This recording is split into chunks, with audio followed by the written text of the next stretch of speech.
नमस्कार, news nation digital के हमारे इस खास एपिसोड खबरें दुनिया की में आपका स्वागत है। मैं हूं सुमित कुमार दुबे। जुलाई में ईरान की राजधानी तेहरान में हमास के चीफ इस्माइल हानिया की मौत के बाद से ही इस तरह के कयास लगाए जा रहे हैं कि कभी भी ईरान और इजराइल के बीच जंग छिड़ सकती है। इस संभावित जंग के मद्देनज़र अमेरिका ने अपनी फौजी ताकत का एक बड़ा हिस्सा मिडिल ईस्ट में तैनात कर दिया है। लेकिन अब एक ऐसी खबर आई है जिसने सबको चौंका दिया है। दरअसल अपनी मिसाइल पावर के लिए जाने जाने वाले ईरान ने मीडिया रिपोर्ट्स के मुताबिक, जो ईरान मिसाइल पावर के लिए जाना जाता है, उसने अपनी सैकड़ों मिसाइलें रूस को सप्लाई कर दी हैं, जहां उसे यूक्रेन युद्ध में इस्तेमाल किया जाना है। ऐसी खबर मीडिया में छपी है, कई सारी ऐसी रिपोर्ट्स हैं। इस खबर के मुताबिक यूक्रेन के साथ जो ये खबर सामने आई है, उसके सामने आते ही यूक्रेन के साथ साथ उसके पश्चिमी साथी देश भी सकते में हैं, जिनमें अमेरिका सबसे अहम है। हमारे आज के इस वीडियो में हम बात करेंगे ईरान ने वो कौन सी मिसाइलें रूस को दी हैं, रूस उनका इस्तेमाल कैसे कर सकता है, यूक्रेन युद्ध में इन मिसाइलों का क्या असर पड़ेगा और मुसीबत के वक्त रूस की मदद करने के बदले ईरान को क्या मिल रहा है या मिल सकता है। लेकिन सबसे पहले बात करते हैं रूस को ईरानी मिसाइलों की सप्लाई की उस खबर की जिसने यूक्रेन के प्रेसिडेंट ज़ेलेंस्की की नींद उड़ा दी है।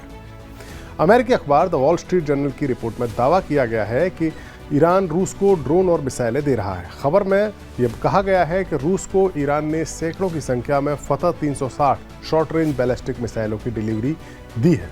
इसके साथ ही दर्जनों रूसी सेना के जवान ईरान की इन सैटेलाइट्स से डायरेक्ट होने वाले हथियारों की ट्रेनिंग भी ईरान में रहकर हासिल कर रहे हैं, ताकि उनका इस्तेमाल यूक्रेन युद्ध में किया जा सके। इस रिपोर्ट में एक अनाम अमेरिकी अधिकारी का हवाला दिया गया है, यानी नाम न छापने की शर्त पर उस अमेरिकी अधिकारी ने ये जानकारी वॉल स्ट्रीट जर्नल अखबार को दी है। इस जानकारी के बाहर आने के बाद अमेरिका की ओर से तीखी प्रतिक्रिया आई है। व्हाइट हाउस के नेशनल सिक्योरिटी काउंसिल के प्रवक्ता सीन सेवेट ने कहा है कि हमें रूस और ईरान के बीच गहरे होते इन सुरक्षा सहयोग को लेकर हम पहले से चेतावनी दे चुके हैं और इन रिपोर्ट से हम चिंतित हैं। ईरान का रूस को बैलिस्टिक मिसाइल देना यूक्रेन के खिलाफ रूस के युद्ध में ईरान के सपोर्ट का प्रतीक माना जाएगा। एक और अमेरिकी अधिकारी ने बताया है कि वो ईरान और रूस के बीच संभावित मिसाइल ट्रांसफर पर बारीकी नज़र रख रहे हैं। इस खबर से यह साफ हो गया है कि रूस और ईरान के बीच की दोस्ती अब कितनी गहरी हो चुकी है। फरवरी 2022 में जब यूक्रेन युद्ध शुरू हुआ था, तब रूस के पास मौजूद ड्रोन्स ने रूसी सेना में भारी तबाही मचाई थी। वो युद्ध का शुरुआती दौर था और तब ड्रोन्स की जंग में रूस पिछड़ रहा था। उस वक्त ईरान ने रूस की मदद के लिए भारी संख्या में अपने घातक ड्रोन्स, कामिकाज़ी ड्रोन्स रूस भेजे। यही नहीं, ईरान ने रूस में ड्रोन्स बनाने की एक फैक्ट्री भी लगा दी, जिनकी लगातार सप्लाई अब रूस की सैनिकों को मिल रही है, जिनका इस्तेमाल यूक्रेन युद्ध में हो रहा है।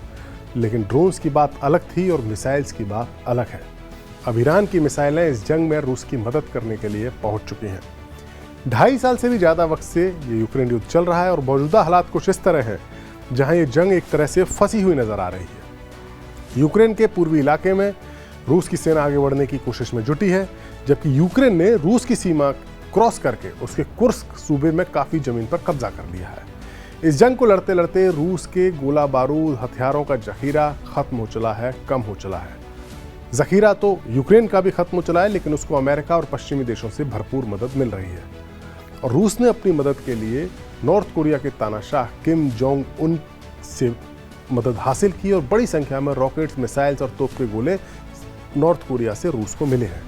लेकिन किम जोंग उन की मिसाइल्स उतनी कारगर साबित नहीं हो पा रही हैं जितनी रूस को उम्मीद थी।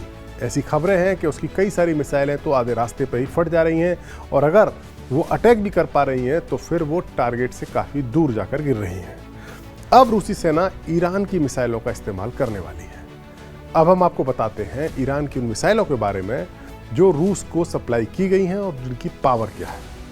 मीडिया रिपोर्ट्स के मुताबिक ईरान ने रूस को जो फतह 360 मिसाइलें भेजी हैं, उनकी रेंज 120 किलोमीटर तक की है, जबकि अबाबिल मिसाइल की रेंज 86 किलोमीटर की है। यानी ये शॉर्ट रेंज मिसाइलें रूस के लिए एक टैक्टिकल वेपन का काम करेंगी। रूसी सेना इनका इस्तेमाल सीमा के करीब जो फ्रंट लाइन है, वहाँ यूक्रेन की डिफेंस फॉर्मेशंस को बर्बाद करने के लिए कर सकती है। इनके टारगेट्स पर यूक्रेन के ऑयल डिपोज, सप्लाई हब और मिलिट्री कमांड जैसे वो ठिकाने हो सकते हैं जो बॉर्डर के करीब हैं, क्योंकि इनकी रेंज थोड़ी कम है। लेकिन ईरान ने जो लंबी रेंज की बैलिस्टिक मिसाइलें रूस को भेजी हैं, उनका टारगेट यूक्रेन का अंदरूनी इलाका बन सकता है। ईरान की फतह 110 मिसाइल की रेंज 300 किलोमीटर की है और जोल्फगार मिसाइल की रेंज तो 700 किलोमीटर की है। ये मिसाइलें एक स्ट्रेटेजिक हथियार है। जोल्फगार की रेंज तो रूस की स्कंदर मिसाइल से भी ज़्यादा है, जिसका इस्तेमाल यूक्रेन के क्रिटिकल इंफ्रास्ट्रक्चर को जो अंदरूनी इलाके में है उसको टारगेट करने के लिए किया जा सकता है। 3 सितंबर को रूस ने यूक्रेन के पोल्टोवा शहर में हमला किया था और उसमें स्कंदर मिसाइलों का इस्तेमाल हुआ था। इस हमले में 55 लोगों की जान गई थी। इससे पता चल सकता है कि स्कंदर मिसाइल कितनी घातक है और जो ईरान से मिसाइल मिली है वो उसकी रेंज तो उससे भी ज़्यादा है। अगर रूस ईरान की बैलिस्टिक मिसाइलों का इस्तेमाल करता है तो यूक्रेन के लिए एक बड़ी मुश्किल खड़ी होगी, क्योंकि बैलिस्टिक मिसाइलों को इंटरसेप्ट करने के लिए एक बेहद मॉडर्न एयर डिफेंस सिस्टम की दरकार होती है और ये क्षमता दुनिया के कुछ ही देशों के पास है। ऐसे एयर डिफेंस सिस्टम, अमेरिका का पैट्रियट मिसाइल डिफेंस सिस्टम ऐसा ही है। यूक्रेन की समस्या ये है कि अमेरिका ने उसे बस 4 पैट्रियट मिसाइल डिफेंस सिस्टम ही दिए हैं, जबकि ज़ेलेंस्की का कहना है कि उन्हें अपने देश के आसमान को महफूज रखने के लिए 25 सिस्टम्स की दरकार है, जबकि उनके पास है सिर्फ 4। साफ है, ईरान की मिसाइलें रूस के पास पहुंचने के बाद अब इस जंग में बाजी बदल सकती है, इस जंग की सूरत पलट सकती है। सवाल यह है कि इन मिसाइलों के बदले अब रूस से ईरान को क्या हासिल होगा। दरअसल मिडिल ईस्ट में पिछले साल से ही जो तनाव चला हुआ है हमास और इजराइल की जंग के बाद, तब से इस बात की पूरी आशंका है कि कभी न कभी कहीं न कहीं ईरान और इजराइल के बीच भी जंग छिड़ सकती है। ऐसी सूरत में ईरान, जिसके पास मिसाइलों और ड्रोन्स का तो अच्छा खासा जखीरा है, लेकिन इजराइल या अमेरिका के हमलों, हवाई हमलों से निपटने के लिए वो अपने एयर डिफेंस को मजबूत करना चाहता है। ईरान के पास रूस से मिला हुआ S-300 एयर डिफेंस सिस्टम है, लेकिन ईरान की ख्वाहिश है कि उसे रूस के सबसे मॉडर्न और सबसे काबिल एयर डिफेंस सिस्टम S-400 हासिल हो जाए।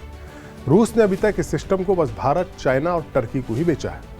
यूक्रेन युद्ध में कुछ खामियों के बावजूद इस सिस्टम ने बेहतरीन प्रदर्शन किया है और ईरान अपने आसमान की रक्षा के लिए S-400 ही चाहता है। इसके अलावा ईरान और रूस के बीच एक मॉडर्न फाइटर जेट सुखोई 35 की डील हुई थी, लेकिन उसकी डिलीवरी अभी भी अटकी हुई है। ईरान चाहता है कि जल्द से जल्द उसे इन फाइटर जेट्स की डिलीवरी मिले। जाहिर है, रूस यूक्रेन युद्ध के बीच ये जो डील हुई है, इसे इस हाथ दे और उस हाथ दे का सौदा भी कहा जा सकता है। आप हमारी मदद कीजिए, हम आपकी मदद करेंगे और ये डील, ये सौदा न सिर्फ यूक्रेन युद्ध की तस्वीर बदल सकता है, बल्कि मिडिल ईस्ट में भी जो ताकत का संतुलन है उसको हिला सकता है। हमारा वीडियो आपको कैसा लगा, कमेंट सेक्शन में जाइए और अपनी राय हमें ज़रूर दीजिए। नमस्कार।